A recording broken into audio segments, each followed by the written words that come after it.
ओम शांति। परम प्रिय परमात्मा शिव भगवान को कोटि कोटि नमन। आज 24/8/2025 मसीहा पुनरावृत्ति 30/11/2006 मसीहार अव्यक्त मुरली बापदादा कहते ज्वालामुखी तपस्या द्वारा मु पणिया रूपी लांज को जलाई बापदादांकर समान हुआ तेबे जाई समाप्तिर समय पाखेई आसिब। आज असरंती अविनाशी संपत्तिर मालिक बापदादा निजर चारिआडर संपन्न पिलामानंकर जमार खाता को देखुछंती एवं 3 प्रकारर खाता को देखुछंती।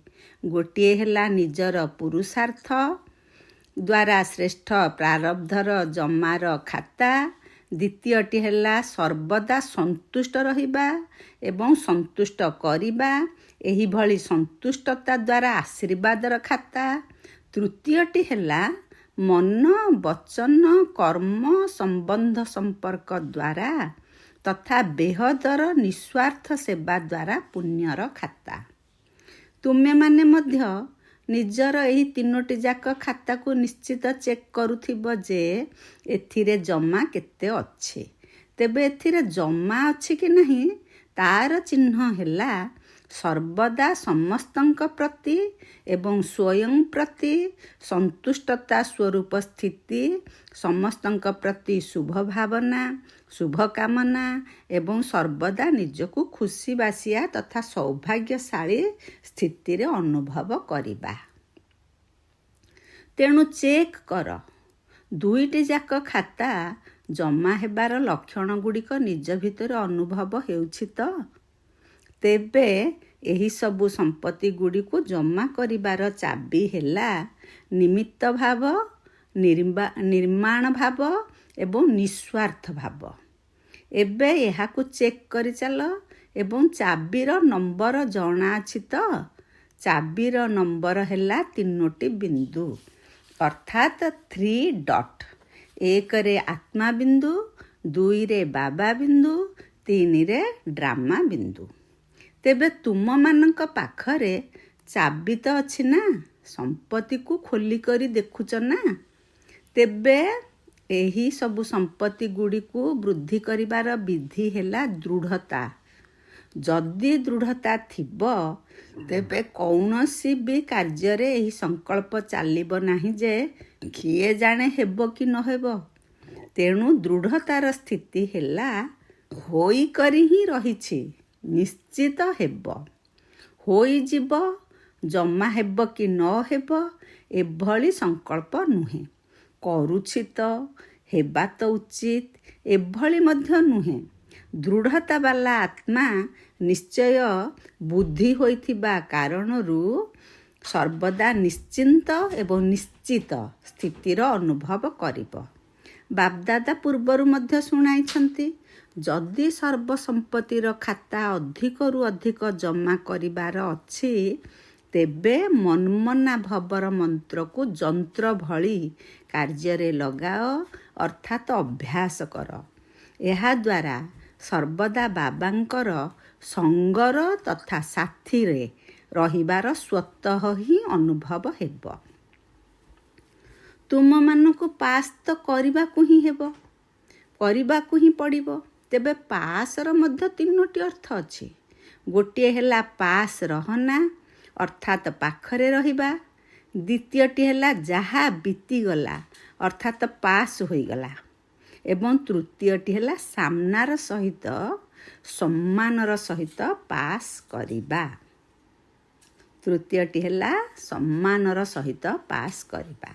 जदि एही 3टी जाक पास अछि तेबे तुमे माने राज्य अधिकारी हेबारे फुल पास होई जिवो। तेणु फुल पास हेबार नंबर नेई सारिलणी ना नेबार अछि। जेउ माने फुल पास हेबार नंबर नेई सारी छंती से माने हाथ उठाओ। नेबार नाही तो नेई जाइछ तो। प्रथम धाड़ी वाला तो हाथ उठाउ नाहंती। कौन तुम मानकु नेबार अछि कि? भाबुच एबे तो आमे संपूर्ण होई नाहु।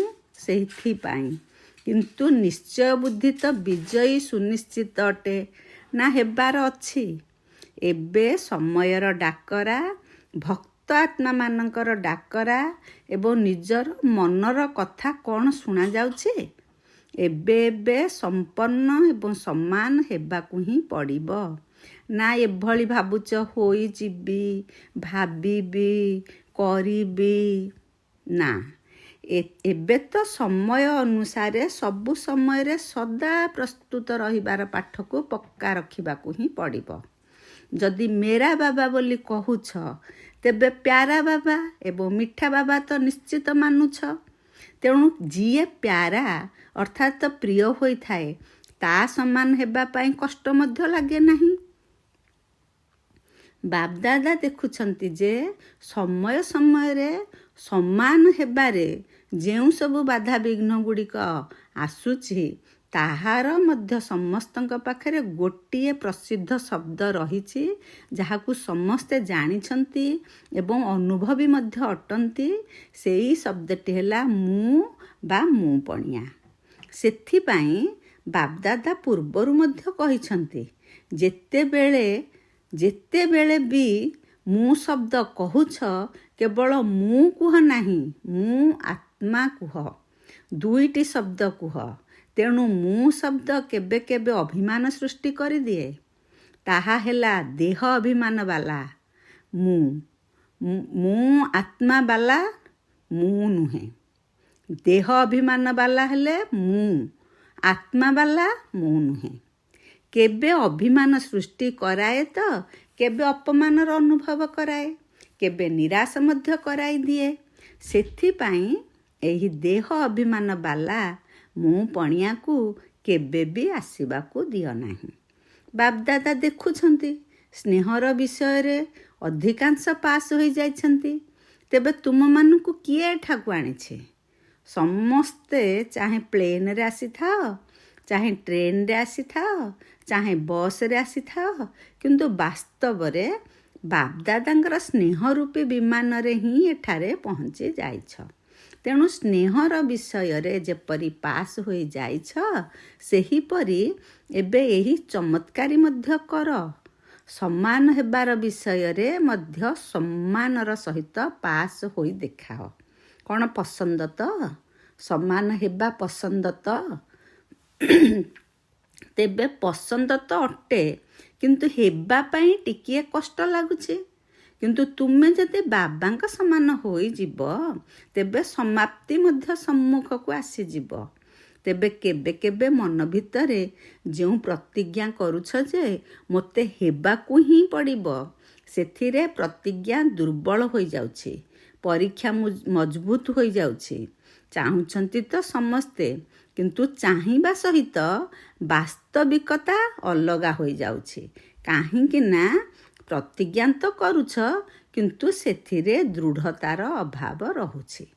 ସେଥିପାଇଁ ସମାନତା ଦୂରେଇ ଯାଉଛି, ସମସ୍ୟା ବଳବାନ ହୋଇଯାଉଛି। ତେଣୁ ଏବେ କ'ଣ କରିବ? ବାପଦାଦାଙ୍କୁ ଗୋଟିଏ କଥାରେ ବହୁତ ହସ ଲାଗୁଛି। ତାହା କେଉଁ କଥା? ପ୍ରକୃତରେ ତୁମେ ସମସ୍ତେ ମହାବୀର ଅଟ, କିନ୍ତୁ ଶାସ୍ତ୍ରରେ ମହାବୀର ହନୁମାନର ଯେଉଁ ଲାଞ୍ଜ ଦେଖାଇଛନ୍ତି, ତାହା ହେଉଛି ମୁଁ ପଣିଆର ଲାଞ୍ଜ। ଯେ ପର୍ଯ୍ୟନ୍ତ ମହାବୀରମାନେ ଏହି ଲାଞ୍ଜକୁ ଜଳାଇ ନାହାନ୍ତି, ଯେ ପର୍ଯ୍ୟନ୍ତ ଲଙ୍କା ଅର୍ଥାତ୍ ପୁରୁଣା ଦୁନିଆର ସମାପ୍ତି ମଧ୍ୟ ହେବ ନାହିଁ, ଯେ ପର୍ଯ୍ୟନ୍ତ ମହାବୀରମାନେ ଏହି ଲାଞ୍ଜକୁ ଜଳାଇ ନାହାନ୍ତି, ସେ ପର୍ଯ୍ୟନ୍ତ ଲଙ୍କା ଅର୍ଥାତ୍ ପୁରୁଣା ଦୁନିଆର ସମାପ୍ତି ମଧ୍ୟ ହେବ ନାହିଁ। ତେଣୁ ଏବେ ଏହି ମୋର ଲାଞ୍ଜକୁ ଜଳାଅ, ତେବେ ଯାଇ ସମାପ୍ତିର ସମୟ ପାଖକୁ ଆସିବ। ଏହାକୁ ଜଳାଇବା ପାଇଁ ମଧ୍ୟ ଜ୍ୱାଳାମୁଖୀ ତପସ୍ୟା ଦରକାର, ସାଧାରଣ ତପସ୍ୟା ନୁହେଁ। ସେଥିପାଇଁ ଜ୍ୱାଳାଦେବୀର ମଧ୍ୟ ସ୍ମାରକୀ ରହିଛି। ତେବେ ଜ୍ୱାଳାଦେବୀ ଅର୍ଥାତ୍ ଶକ୍ତିଶାଳୀ ତପସ୍ୟା। ଏବେ ଶୁଣିଲ ତ କ'ଣ କରିବାକୁ ହେବ? ଏବେ ମନ ଭିତରେ ଏହି ଲଗନ ସର୍ବଦା ଲାଗି ରହୁ ଯେ ମୋତେ ସମାନ ହେବାକୁ ହିଁ ପଡ଼ିବ। ସମାପ୍ତିକୁ ପାଖକୁ ଆଣିବାକୁ ହିଁ ପଡ଼ିବ। ତୁମେମାନେ ଭାବୁଥିବ ସଙ୍ଗମ ଯୁଗ ତ ବହୁତ ଭଲ, ଏହାର ସମାପ୍ତି କାହିଁକି ହେବ? କିନ୍ତୁ ତୁମେମାନେ ତ ବାବାଙ୍କ ସମାନ ଦୟାଳୁ କୃପାଳୁ ଆତ୍ମା ଅଟ ନା। ତେଣୁ ବର୍ତ୍ତମାନର ଦୁଃଖୀ ଆତ୍ମାମାନଙ୍କ ଉପରେ ଏବଂ ଭକ୍ତ ଆତ୍ମାମାନଙ୍କ ଉପରେ ହେ ଦୟାଳୁ ଆତ୍ମାମାନେ ଟିକେ ଦୟା ତ କର, ଦୟାଶୀଳ ହୁଅ। ଦିନକୁ ଦିନ ଦୁଃଖ ତ ବଢ଼ି ବଢ଼ି ଚାଲିଛି। ତେଣୁ ଦୁଃଖୀ ଆତ୍ମାମାନଙ୍କ ଉପରେ ଦୟା କରି ସେମାନଙ୍କୁ ମୁକ୍ତିଧାମକୁ ତ ପଠାଅ। କେବଳ ବାଣୀର ସେବା ନୁହେଁ, ଏବେ ତ ବାଣୀ ସହିତ ସଂକଳ୍ପ ଦ୍ୱାରା ମଧ୍ୟ ଏକାଠି ସେବା କରିବାକୁ ପଡ଼ିବ। ଏକା ସମୟରେ ଦୁଇଟି ଯାକ ସେବା ଏକାଠି ହେବା ଦରକାର। କେବଳ ସେବାର ସୁଯୋଗ ମିଳିବାକୁ ଅପେକ୍ଷା କର ନାହିଁ। ଚାଲିବା ବୁଲିବା ସମୟରେ ମଧ୍ୟ ନିଜର ଚେହେରା ଏବଂ ଚାଲିଚଳନ ଦ୍ୱାରା ବାବାଙ୍କର ପରିଚୟ ଦେଇ ଚାଲ। ତୁମମାନଙ୍କର ଚେହେରା ବାବାଙ୍କର ପରିଚୟ ଦେଉ। ତୁମମାନଙ୍କର ଚାଲିଚଳନ ବାବାଙ୍କୁ ପ୍ରତ୍ୟକ୍ଷ କରି ଚାଲୁ। ଏହିଭଳି ସଦା ସେବାଧାରୀ ଭବ। ଆଚ୍ଛା, ବାପଦାଦାଙ୍କ ସମ୍ମୁଖରେ ସ୍ଥୂଳରେ ତ ତୁମେମାନେ ବସିଛ, କିନ୍ତୁ ସୂକ୍ଷ୍ମ ରୂପରେ ଚାରିଆଡ଼ର ପିଲାମାନେ ହୃଦୟରେ ଅଛନ୍ତି। ସେମାନେ ଦେଖୁଛନ୍ତି ମଧ୍ୟ, ଶୁଣୁଛନ୍ତି ମଧ୍ୟ। ଦେଖ, ସମସ୍ତଙ୍କର ନାମ ସହିତ ବାପଦାଦାଙ୍କ ନିକଟରେ ପିଲାମାନଙ୍କର ମନେ ପକାଇବା ପହଞ୍ଚି ଯାଇଛି ଏବଂ ବାପଦାଦା ସବୁ ପିଲାଙ୍କୁ ନିଜ ସମ୍ମୁଖରେ ଦେଖିବା ସହିତ ଅନ୍ତର ଭିତରେ ଏହି ଗୀତ ଗାଉଛନ୍ତି ଯେ ବାହା ପିଲାମାନେ ବାହା। ସମସ୍ତଙ୍କ ଭିତରେ ବର୍ତ୍ତମାନ ସମୟରେ ବାପଦାଦାଙ୍କର ସ୍ମୃତି ଜାଗ୍ରତ ଅଛି।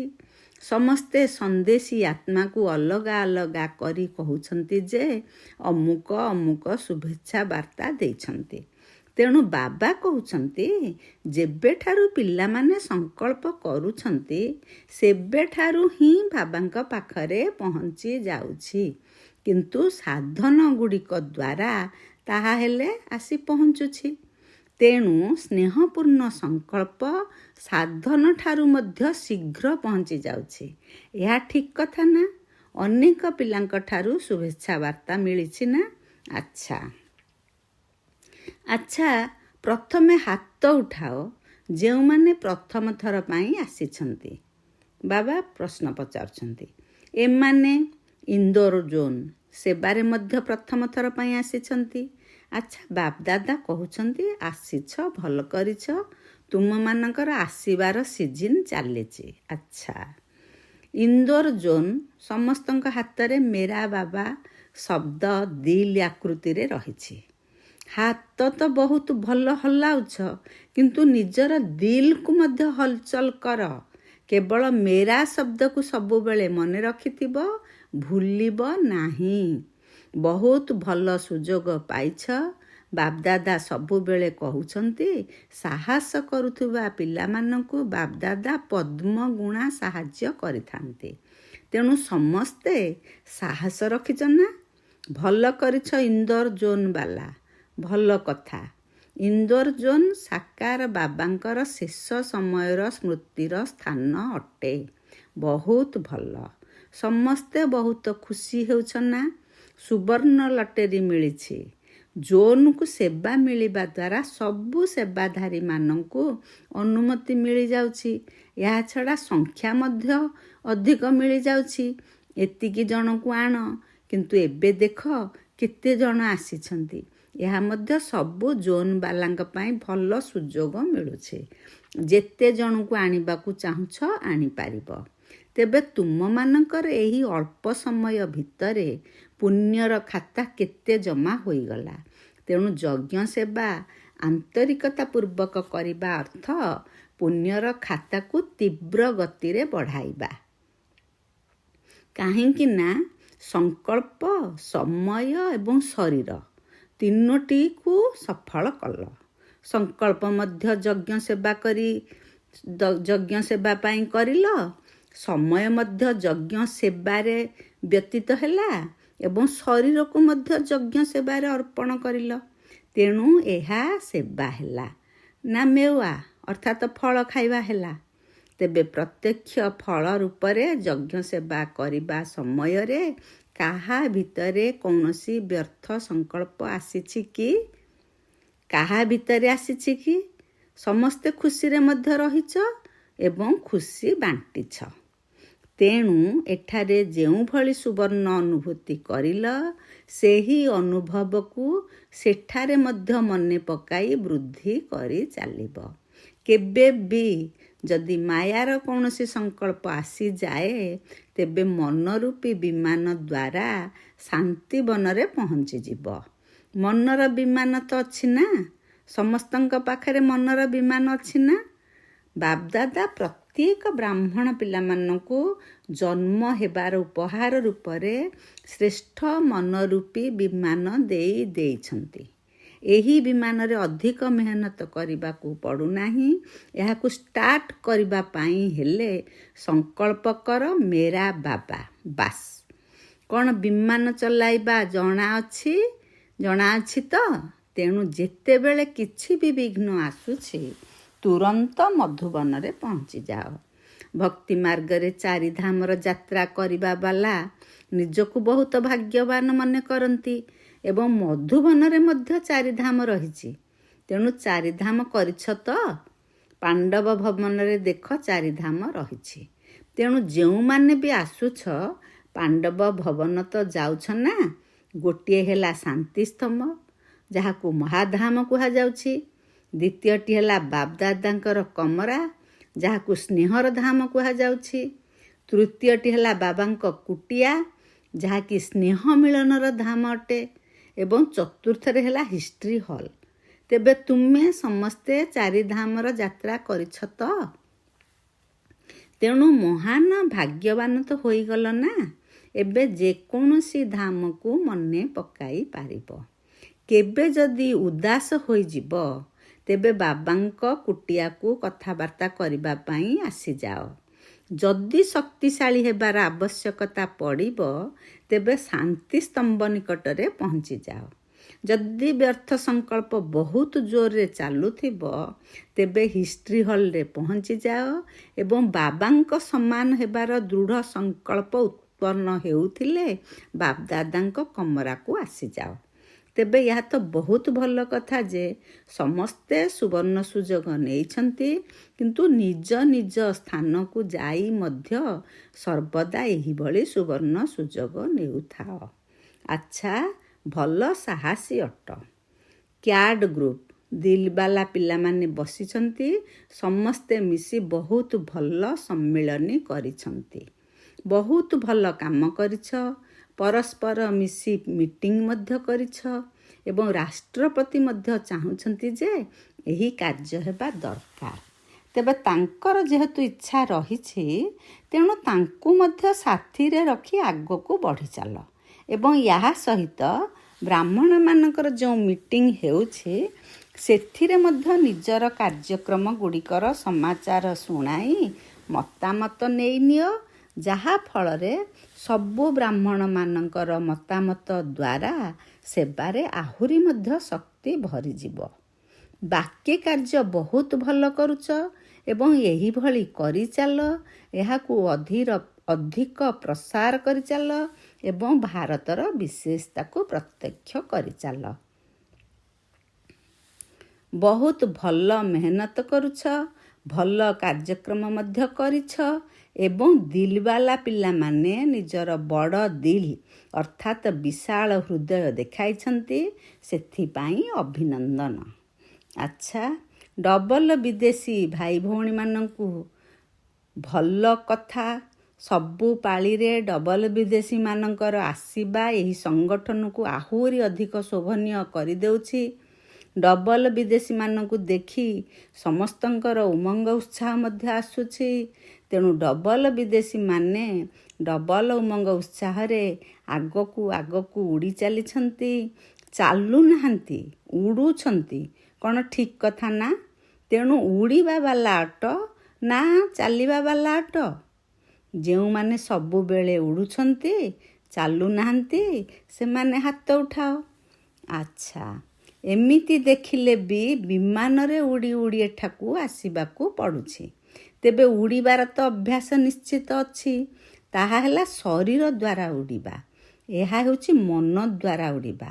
ସାହସ ମଧ୍ୟ ଭଲ ରଖିଛ। ବାପଦାଦା ଦେଖ କେଉଁ କୋଣ ଅନୁକୋଣରୁ ନିଜର ପିଲାମାନଙ୍କୁ ଖୋଜି ଖୋଜି ବାହାର କରିଦେଇଛନ୍ତି ନା। ବହୁତ ଭଲ କଥା। କହିବାରେ ତ ଡବଲ ବିଦେଶୀ କୁହାଯାଉଛି, କିନ୍ତୁ ଏମିତି ତ ବାସ୍ତବିକ ରୂପରେ ଭାରତବାସୀ ହିଁ ଅଟ ଏବଂ ରାଜ୍ୟ ମଧ୍ୟ କେଉଁଠି କରିବ? ଭାରତରେ କରିବ ନା। କିନ୍ତୁ ସେବା ଅର୍ଥେ 5ଟି ଯାକ ମହାଦ୍ୱୀପରେ ପହଞ୍ଚି ଯାଇଛ ଏବଂ 5ଟି ଯାକ ମହାଦ୍ୱୀପ ଭିନ୍ନ ଭିନ୍ନ ସ୍ଥାନରେ ସେବା ମଧ୍ୟ ବହୁତ ଉମଙ୍ଗ ଉତ୍ସାହର ସହିତ କରିଛନ୍ତି। ବିଘ୍ନ ବିନାଶକ ଅଟନା। ଯଦି କୌଣସି ବି ବିଘ୍ନ ଆସିଗଲା ତେବେ ଡରିବା ବାଲା ତ ନୁହେଁ ନା। ଏଭଳି କାହିଁକି ହେଉଛି? ଏସବୁ କ'ଣ ହେଉଛି ନା ଯାହା ବି ହେଉଛି ସେଥିରେ ଆମର ସାହସକୁ ଆହୁରି ଆଗକୁ ବଢ଼ାଇବାର ସାଧନ ରହିଛି। ଭୟଭୀତ ହେବାର ନୁହେଁ, ଉମଙ୍ଗ ଉତ୍ସାହ ବଢ଼ାଇବାର ସାଧନ ରହିଛି। ତେବେ ସମସ୍ତେ ଏହିଭଳି ପକ୍କା ଅଟ ନା? କ'ଣ ପକ୍କା ଅଟ ତ? ନା କିଛି କଞ୍ଚା ଅଛ? ନା, କଞ୍ଚା ଶବ୍ଦ ଭଲ ଲାଗୁନାହିଁ। ପକ୍କା ଅଟ, ପକ୍କା ହୋଇ ରହିବ ଏବଂ ସାଥିରେ ମଧ୍ୟ ପକ୍କା ହୋଇଯିବ। ଆଚ୍ଛା, ଦାଦି ଜାନକୀ ଅଷ୍ଟ୍ରେଲିଆର ଚକ୍ର ଲଗାଇ ଆସିଛନ୍ତି।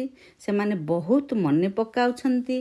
ବାପଦାଦାଙ୍କ ପାଖକୁ ଇମେଲରେ ମଧ୍ୟ ସନ୍ଦେଶ ଆସିଛି ଏବଂ ବାପଦାଦା ଦେଖୁଛନ୍ତି ଆଜିକାଲି ବଡ଼ ବଡ଼ କାର୍ଯ୍ୟକ୍ରମ ଗୁଡ଼ିକ ମଧ୍ୟ ଏଭଳି ହୋଇଗଲାଣି ଯେପରି ସବୁ କିଛି ହୋଇକରି ରହିଛି। ସମସ୍ତେ ଶିଖିଗଲେଣି। ସେବାର ସାଧନ ଗୁଡ଼ିକ କାର୍ଯ୍ୟରେ ଲଗାଇବାର ବହୁତ ଭଲ ଅଭ୍ୟାସ ହୋଇଗଲାଣି। ବାପଦାଦାଙ୍କୁ ଅଷ୍ଟ୍ରେଲିଆ ନମ୍ବର 1 ଦେଖାଯାଉଛି, କିନ୍ତୁ ଏବେ ୟୁକେର ନମ୍ବର ଟିକିଏ ଆଗରେ ଅଛି। ଅଷ୍ଟ୍ରେଲିଆ ହିଁ ପ୍ରଥମେ ନମ୍ବର 1 ହୋଇଥିଲା। ଏବେ ପୁଣି ଅଷ୍ଟ୍ରେଲିଆକୁ ନମ୍ବର 1 ହେବାର ଅଛି। ୟୁକେ ମଧ୍ୟ ଦ୍ୱିତୀୟ ନମ୍ବର ହେବ ନାହିଁ, ସେ ମଧ୍ୟ ନମ୍ବର 1 ହିଁ ହେବ। ଅଷ୍ଟ୍ରେଲିଆର ପୁରୁଣା ପିଲାମାନଙ୍କ କଥା ବାପଦାଦାଙ୍କର ମନେ ଅଛି ଏବଂ ବାପଦାଦାଙ୍କର ଗେହ୍ଲା ନିର୍ମଳ ଆଶ୍ରମ। ତାଙ୍କର ହେଲେ ଡକ୍ଟର ନିର୍ମଳା ଦିଦି। ତୁମେମାନେ ତ ନିର୍ମଳା ଦିଦି କହୁଛ, କିନ୍ତୁ ବାପଦାଦା ଆରମ୍ଭ ସମୟରୁ ହିଁ ତାର ନାମ ରଖିଛନ୍ତି ନିର୍ମଳ ଆଶ୍ରମ, ଯେଉଁ ଆଶ୍ରମରେ ଅନେକ ଆତ୍ମା ସାହାରା ନେଇଛନ୍ତି ଏବଂ ବାବାଙ୍କର ହୋଇଯାଇଛନ୍ତି। ଏବେ ମଧ୍ୟ ହେଉଛନ୍ତି, ଆଗକୁ ମଧ୍ୟ ହୋଇ ଚାଲିବେ। ତେଣୁ ପ୍ରତ୍ୟେକ ଅଷ୍ଟ୍ରେଲିଆର ନିବାସୀ ପିଲାମାନଙ୍କୁ ବିଶେଷ ଶୁଭେଚ୍ଛା। ଇଏ ସମ୍ମୁଖରେ ବସିଛନ୍ତି ଅଷ୍ଟ୍ରେଲିଆର ଅଟନ୍ତି ନା? ଏବେ ଅଷ୍ଟ୍ରେଲିଆ ବାଲା ଉଠ। ବହୁତ ଭଲ। ଏମାନଙ୍କ ଭିତରେ କେତେ ଉମଙ୍ଗ ଉତ୍ସାହ ଆସୁଛି। ବିଶ୍ୱର ସେବା କରିବା ପାଇଁ ଖୁବ୍ ପ୍ରସ୍ତୁତ କରୁଛନ୍ତି। ବିଶ୍ୱର ସେବା କରିବା ପାଇଁ ଖୁବ୍ ପ୍ରସ୍ତୁତି କରିଛନ୍ତି।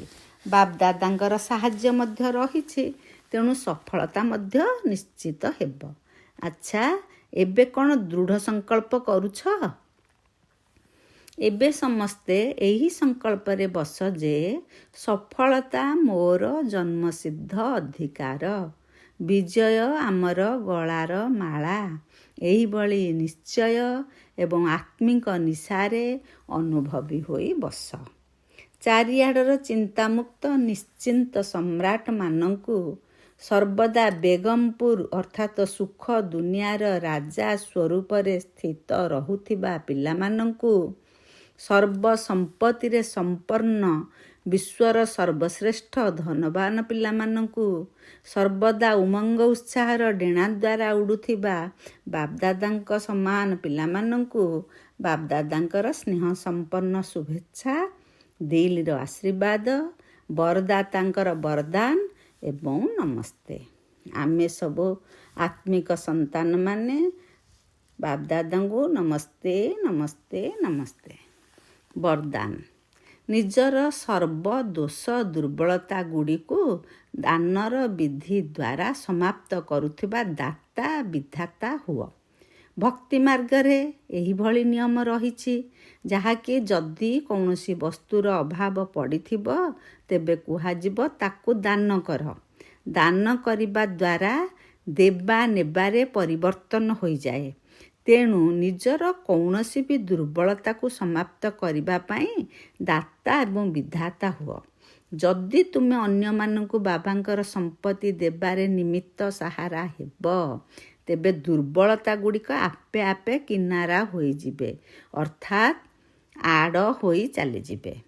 ତେଣୁ ନିଜର ଦାତା ବିଧାତା ପଣିଆର ଶକ୍ତିଶାଳୀ ସଂସ୍କାରକୁ ଜାଗ୍ରତ କର, ଯାହାଦ୍ୱାରା ଦୁର୍ବଳ ସଂସ୍କାର ଗୁଡ଼ିକ ଆପେ ଆପେ ସମାପ୍ତ ହୋଇଯିବ।